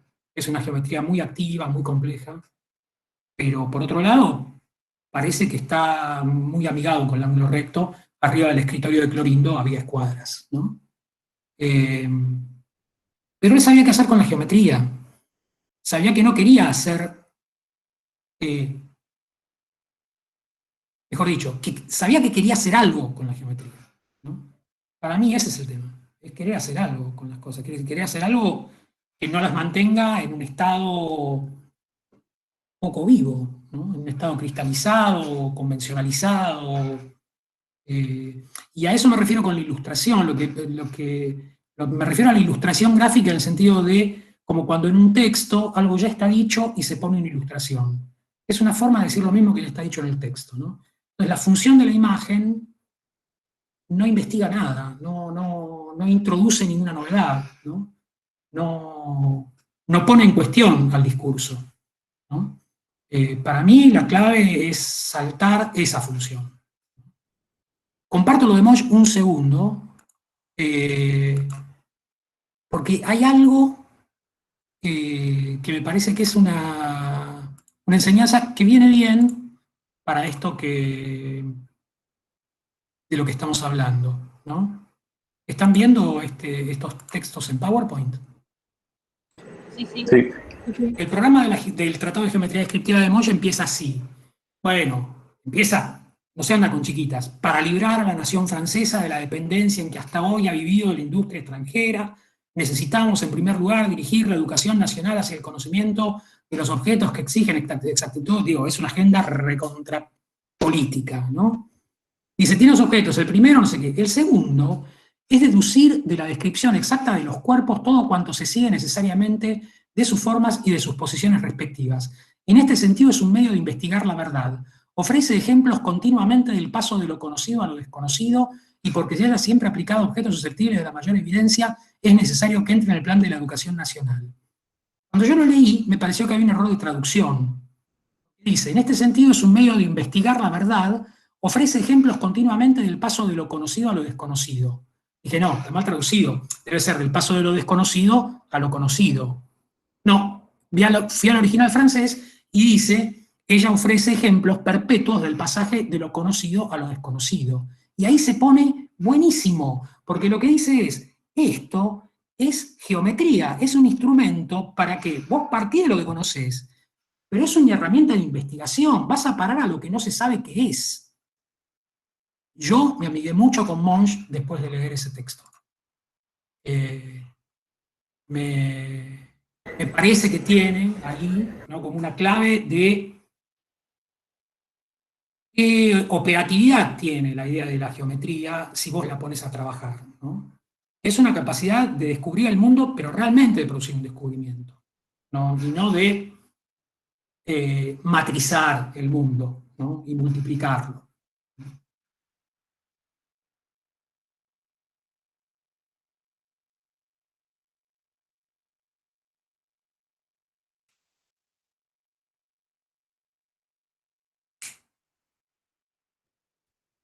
Hablé un montón ya. Silencio.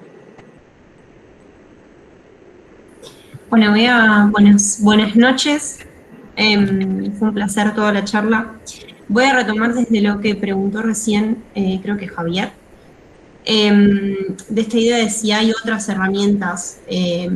Y, digamos, pensando un poco ya en el trabajo que estamos haciendo, nosotras, digamos, después de ver un poco todo lo que presentaste, creo que lo que estamos haciendo es más parecido a un diagrama que a un mapa o a un plano.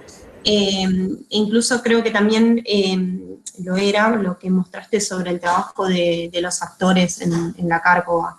Entonces me surge la pregunta, como cuando hablamos de geometría y uno lo entiende como la forma en la que se mide el mundo, ¿cómo entra ese concepto de geometría cuando uno empieza a trabajar con los diagramas, que tienen una cuestión gráfica, pero que siguen siendo una forma de medir el mundo en otros términos?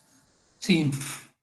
Bueno, para mí ahí hay como dos líneas que se pueden presentar bastante antagónicas y que habría que tratar de encontrar un poco cómo hacerlas converger y volverlas productivas. Por un lado está la idea del diagrama que viene de la tradición fuertemente cartesiana, el diagrama cartesiano, ¿no? El modo de, sobre todo, cuantificar y parametrizar funciones, digamos, o sea, modelos abstractos del comportamiento de la realidad, ¿no?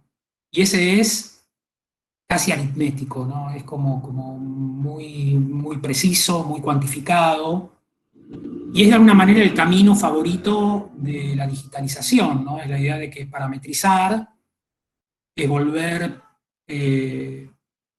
cuantificable los comportamientos cualitativos y por lo tanto modelizables, y que a partir de ahí podés empezar a generar modelos formales que den cuenta de fenómenos sensibles bastante complejos, ¿no? Creo que toda la tradición diagramática que podríamos pensar que lideró Peter Eisenman de alguna manera, pero que se desplegó sobre todo en el campo académico norteamericano e inglés desde los años 90 hasta hace un tiempo, buscaba ese problema, ¿no? Y su modo favorito de ver el mundo era como un campo continuo. Un campo continuo que estaba todo el tiempo afectado por fuerzas que podían mapearse y que podían diagramarse, y que por lo tanto estaba todo el tiempo como en este proceso de describir fluidez, ¿no? Hay un montón de paradigmas conceptuales de eso. Esa es una forma de concebir el problema del diagrama. Hay otra, que es la que le da marco conceptual a esas búsquedas, que para mí es mucho más seria e interesante, y que tiene que ver con el trabajo de Deleuze, y particularmente la manera en la que Deleuze habla del diagrama en la pintura. Y ahí Deleuze lo que trata de explicar de la función del diagrama en la pintura es que el diagrama es la manera justamente de desmontar la cristalización de la forma en la pintura, ¿no? O sea, es lo que hace, les recomiendo mucho, espérenme un segundo.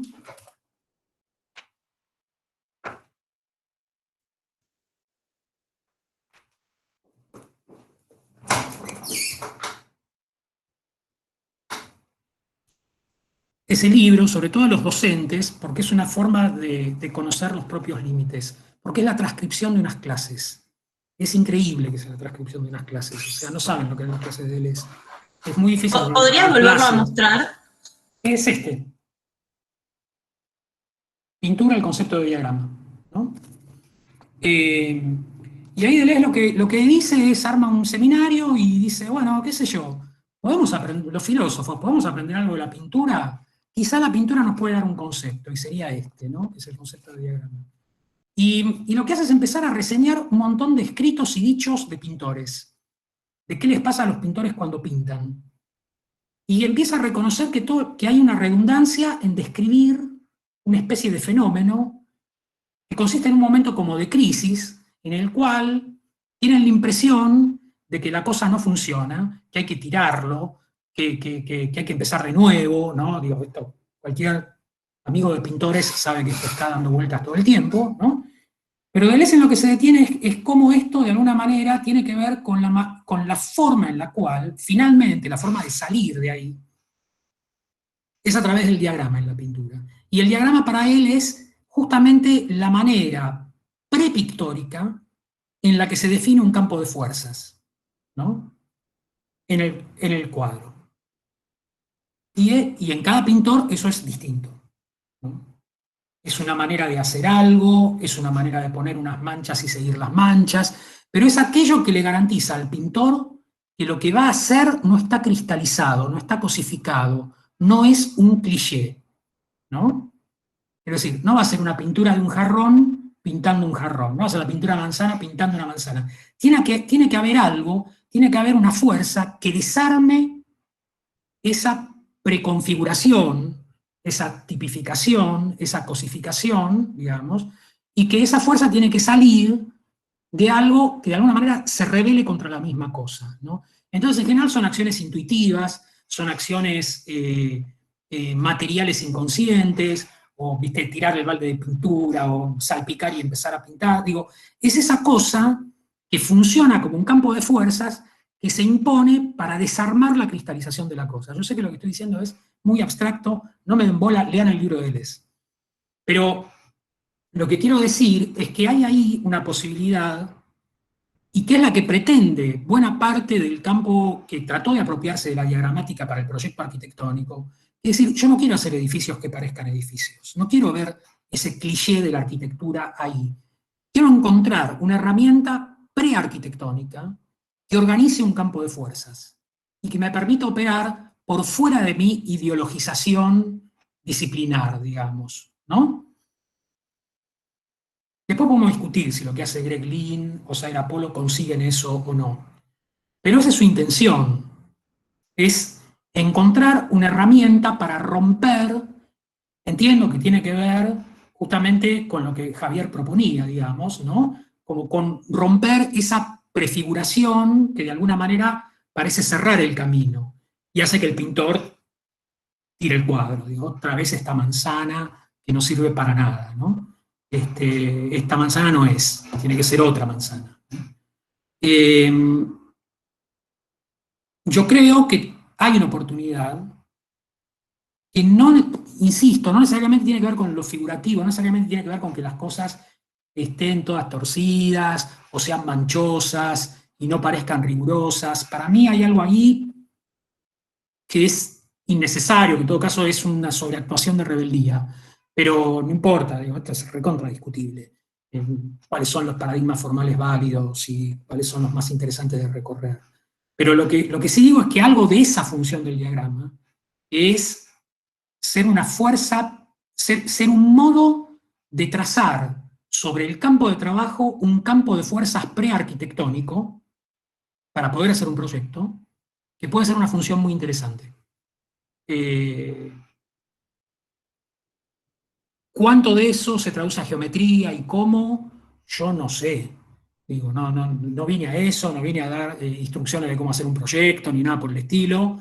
Y me parece que en eso, justamente, si hay algo que queda claro es que la fuerza del arte es interesante para Deleuze porque tiene esta capacidad de internarse en lo desconocido. No se sabe cómo se hace algo con el diagrama. Justamente, lo importante es hacer un diagrama para que no se sepa qué hacer y poder ponerse a hacer algo. Porque si sabés lo que vas a hacer, terminás tirando el cuadro, ¿no? Digo, eso es lo que nos dice Deleuze, que le pasa a la mayoría de los pintores y que por eso el diagrama es un concepto importante. No sé si ayudó. Sí, un montón.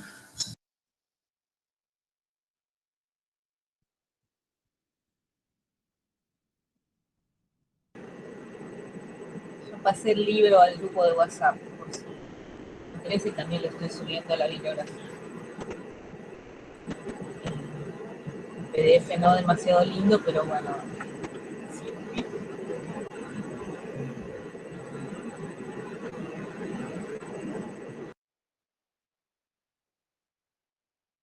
Hola Roberto, ¿Qué tal? ¿qué tal? Sí, ayudó lo que dijiste recién de Deleuze, y mismo el año pasado vino Diego Stulberg a hablar acá y contó algo de su libro de la ofensiva sensible, no me acuerdo ahora cómo se llamaba exacto, la ofensiva sensible o la ofensiva de lo... y hablaba, citando a Deleuze, hablaba de como salir de la crisis, pero desde la crisis, no esperar a... Bueno, perdón, pero en filosofía voy a ser redundante, no esperar a salir de la crisis para hablar de eso, sino desde la crisis. Y bueno, y es medio lo mismo, como, o sea, como por más que sea, vos decías como, bueno, no quiero hablar de pintura ahora, ni tampoco, bueno, pero sí como desde el caos, no sé, eso de caos germen, o desde la crisis, o caos lo que sea, salir y ahí establecer el propio diagrama que lo que sea que vaya a surgir. Y que también, o sea, desde lo cartográfico creo que hay mucho de eso. Sí, yo creo que ahí la clave es la necesidad, ¿no? Quiero decir, o sea, me parece que la necesidad de salir de una serie de modos de producir tiene que ser una necesidad. Deleuze lo que dice es, bueno, a estos pintores que a mí me parece muy bueno les pasa. Pasa a Cézanne, le pasa a Pollock, le pasa a Michelangelo, no sé, son un montón, ¿no? Dice, los tipos tenían que, para sentir que lo que iban a hacer tenía alguna relevancia, Bacon, ¿no? Tenían que salir de donde estaban, tenían que desmontar un poco sus herramientas. Yo la verdad que en eso lo que me parece que es importante es entender que hay un problema del estatuto de la cartografía contemporáneo, que es que, y quiero insistir en esto, porque me parece que a todos nos pasa, digo, tenemos realmente la impresión de que la información está toda a la vista, que hay muchísima información, ¿no? Entonces, que de alguna manera lo que necesitamos hacer es encontrar un modo de maniobrar entre las representaciones, ¿no? Y en todo caso, recrear la función de la representación. Pero porque ya está muy cristalizada la visión del mundo, ¿no?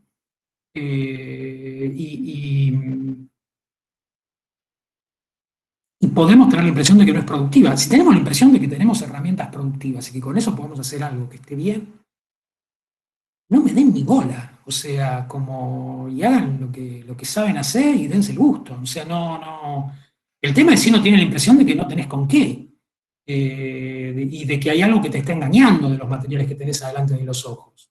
Si confías en lo que tenés adelante de los ojos, ¿para qué sembrar la desconfianza? O sea, avanti, ¿no? O sea, no, quiero decir, no quiero en ese sentido ser un moralista, digamos, ¿no? Como decir, no, rompan todo, como digo, no me parece un mandato, me parece que sí es importante entender que estos territorios tienen problemas muy, muy serios y que no hay cartografías que estén explicando muy bien cómo apoyarse en los datos del territorio para poder trabajar, ¿no?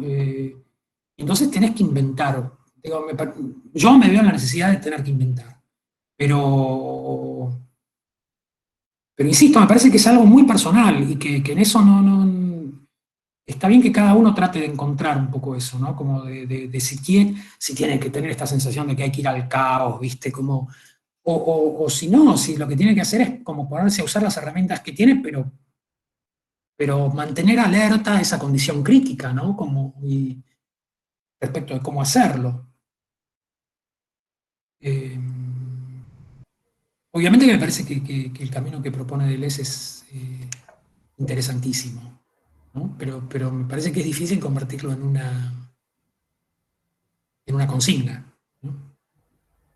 Sí, bueno, una metodología, porque también está ese problema, pero creo que ya recién Constanza Isis, que te hizo esa pregunta acerca de que estaba viendo que su trabajo estaba deviniendo en un diagrama, el grupo de ellas estaba empezando a encontrar justamente este límite. O sea, empezó con un dato. Constanza te lo puede contar mejor que yo, pero empezaron como con un tipo de dato que aparentemente estaba totalmente relevado y se dieron cuenta que no era suficiente y tuvieron que cruzar con otro mapa, con otro mapa, con otro mapa, e incluso así empezaban a encontrar desfasajes. Y otros estudiantes están notando que incluso el modo en el cual se presentan los espacios en estos territorios, como vos decís, son territorios en conflicto, por ejemplo, el SEAMSE lo presenta como un espacio verde, lo cual es llamativo, al menos, ¿no? Es como una cosa llamativa. Sí, para mí ahí hay algo que, bueno, que puede volverse muy interesante, que es, por un lado, cómo integrar al trabajo la incógnita, ¿no? Como lo que en la cartografía antigua era la terra incógnita. Sobre esto hay muchos trabajos muy lindos de Carla Lois, ¿no? Justamente porque estamos en un mundo en el que parece que se sabe todo de todo, que todos los datos están. Parece que encontrar qué es lo que no se sabe es muy importante para no llenarlo rápidamente de conciencia de saber, sino para, en todo caso, para darle forma de pregunta, ¿no? Como,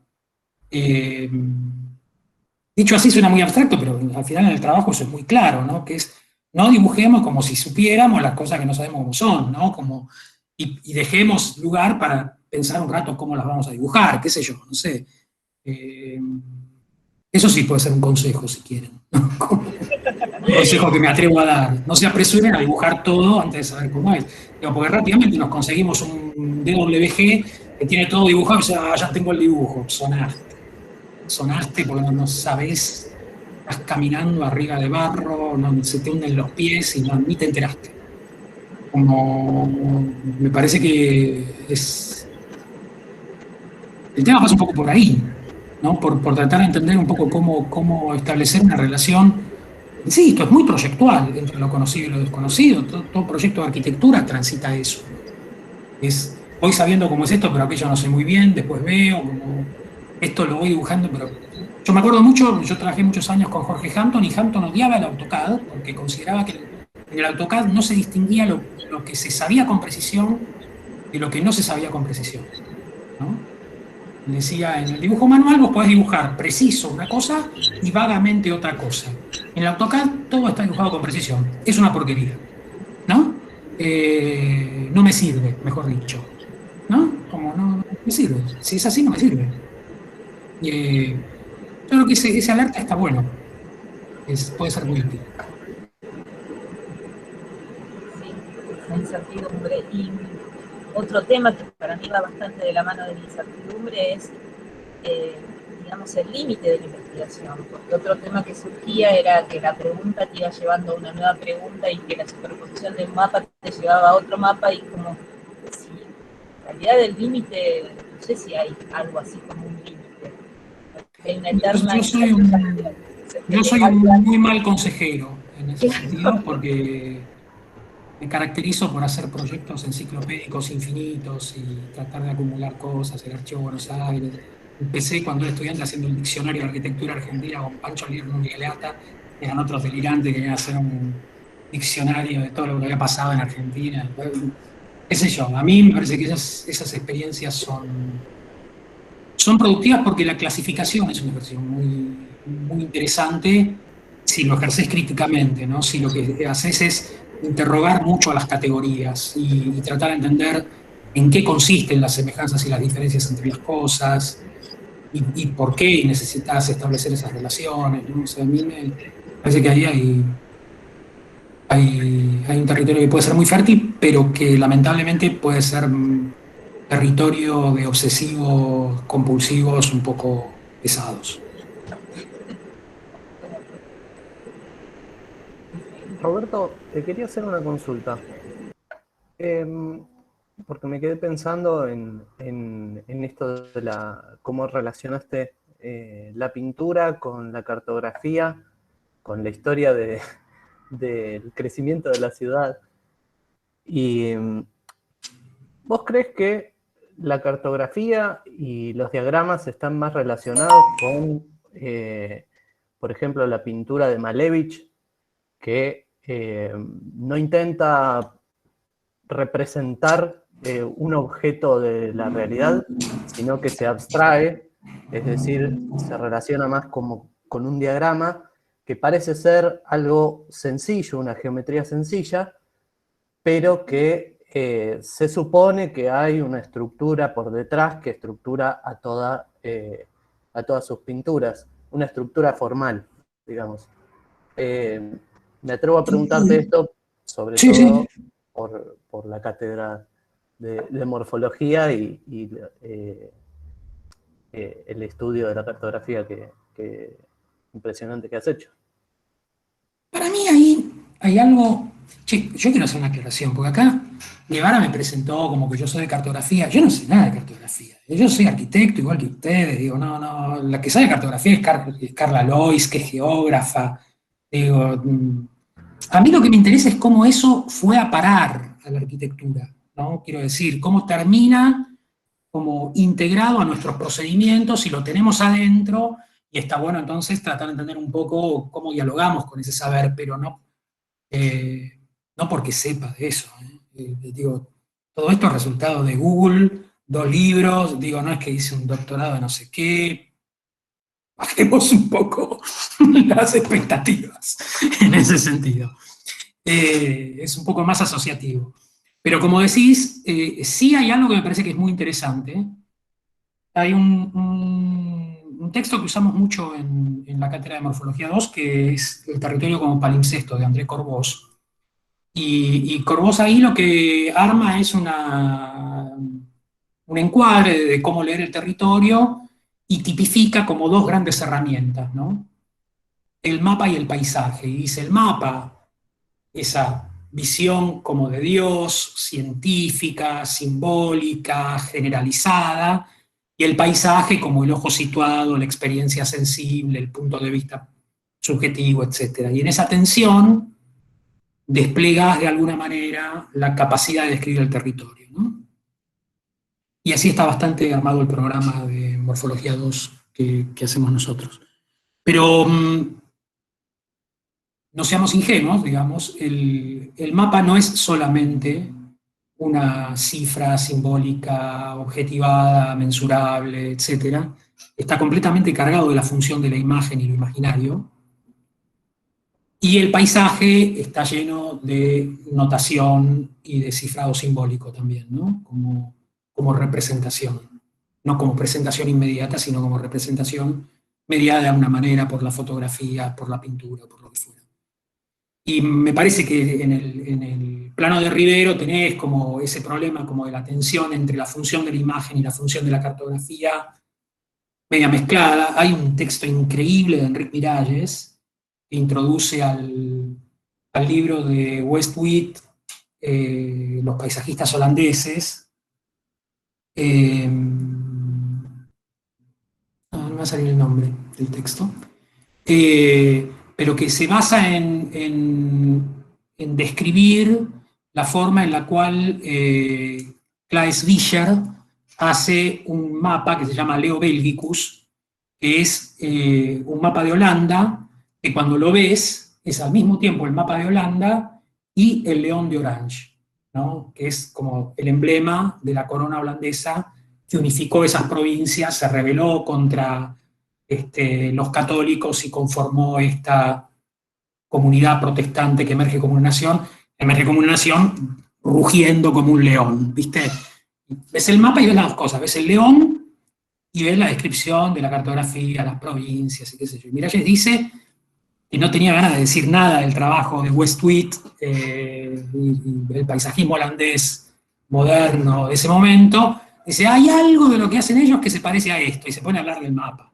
Es lo que quería, ¿no? Es lindísimo ese trabajo. Y me parece que tiene algo de esto que decís, que es que reconoce, ¿no?, que todo mapa es también una imagen, y es una imagen que activa funciones imaginarias, asociativas, que opera por estos componentes que podemos llamar figurativos, y tensa la función puramente abstracta, ¿no?, con el efecto de cualquier cosa puesta frente a los ojos, produciendo efectos simbólicos de todas maneras, ¿no? Efectos significantes, ¿no? Digo, que van más allá, que abren una cadena de asociaciones y que no asocian dato con figura exclusivamente, ¿no? Sino que por más que vos representás el dato y el dato está representado objetivamente, qué sé yo, lo ves, ay, parece un osito, no sé, de una ridiculez, pero si tenés que hacer un proyecto de arquitectura, lo ves y dices, ah, pero esto podría ser un poco más largo, no sé, digo, hay algo ahí donde todo el tiempo es una forma, y es una forma significante y asociativa, y no hay manera, no, de esa no salís jamás. Y ya que no vas a salir, mejor que la navegues, ¿no? O sea, digo que hay ahí siempre hay obviamente una plataforma específica de la herramienta, que es fundamentalmente geométrica, simbólica, objetivada, digamos, y que funciona un poco con esa condición abstracta, pero me parece que todo ese recorrido del arte moderno entre lo abstracto y lo figurativo, pero lo abstracto concreto, y el problema de la figuración como todo el tiempo, como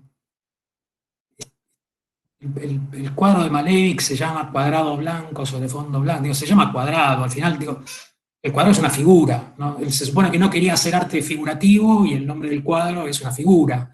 Pero es decir, hay algo donde es muy difícil que la abstracción no esté traccionada por los efectos figurativos, ¿no? Y en ese sentido me parece que está bien no desentenderse de eso, desentender que hay una potencialidad siempre en esa convivencia, ¿no? Como finalmente, ¿no? La relación entre la simbolización abstracta y lo imaginario vinculado a la imagen figurativa están entrelazadas, ¿no? Como maneras de dar cuenta de una realidad que no se puede asir si no es a través de esas representaciones, ¿no?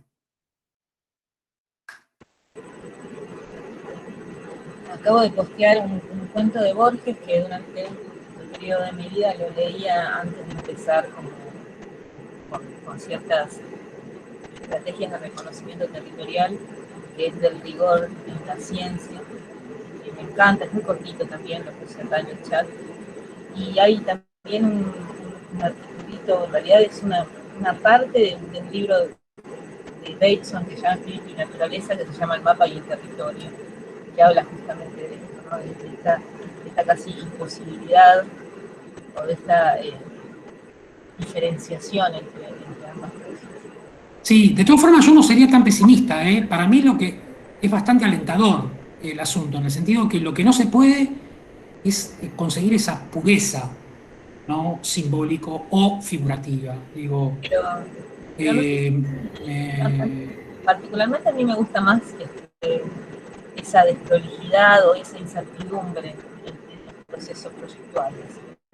No sé si me interesa tanto cuando vienen y me presentan algo totalmente así cerrado, porque siempre tiendo a dudar de la capacidad de crecimiento del pensamiento de eso. A mí me gusta esta rigidez, esta zona gris, esta incertidumbre que incluso se genera en este mismo proyecto, en este mismo edificio y en este trabajo que vamos a atravesar en un territorio, insisto, complicado. Sí. A mí la prolijidad me encanta, digo, bueno, los que pobres, Joaquín, Ana, Sofía, Lupe, saben que somos re prolijos, como pesados incluso con eso, pero me parece que ahí la clave es que justamente, por más que vos trabajes con un objeto preciso, la clave del asunto es que produce una cadena de sentido, ¿no? y te impulsa a otra cosa, ¿no? Mientras estás haciendo esto, te das cuenta que esto tiene un problema, constituye un problema, y ese problema te impulsa a seguir trabajando, ¿no? Y me parece que en ese sentido no hace falta que el objeto en el que trabajas sea vago, digamos, quiero decir, vago en el sentido que sea explícitamente difuso para que uno se disponga a querer seguir adelante. Me parece que la cosa más prolija del mundo te pega un empujón enorme igual si crees que lo que estás haciendo es trabajando, ¿no? Como... Sí, es cierto. Digamos que sería como una cuestión difusa, pero con el mayor rigor posible en tanto a su modo de acercamiento, ¿sí? Porque en realidad es muy complicado el registro del territorio, tan complicado. Entonces está bueno empezar por algún lado, quizás, cargarse, ¿sabes? Probarse, tocarse. Bueno, che, que se pongan a trabajar esta gente. Sí, me parece que sí. No sé si hay alguna pregunta más,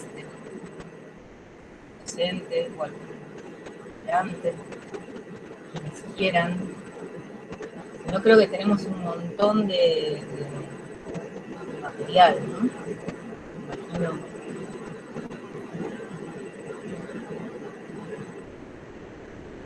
Tenemos un montón de caos.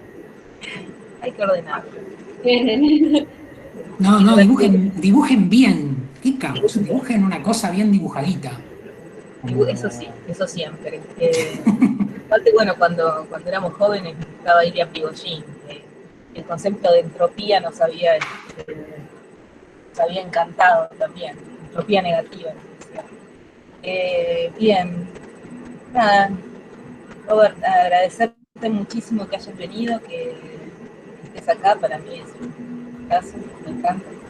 Y hay alguien más que quiera decir algo, si no ya vamos cerrando y pasamos al grupo.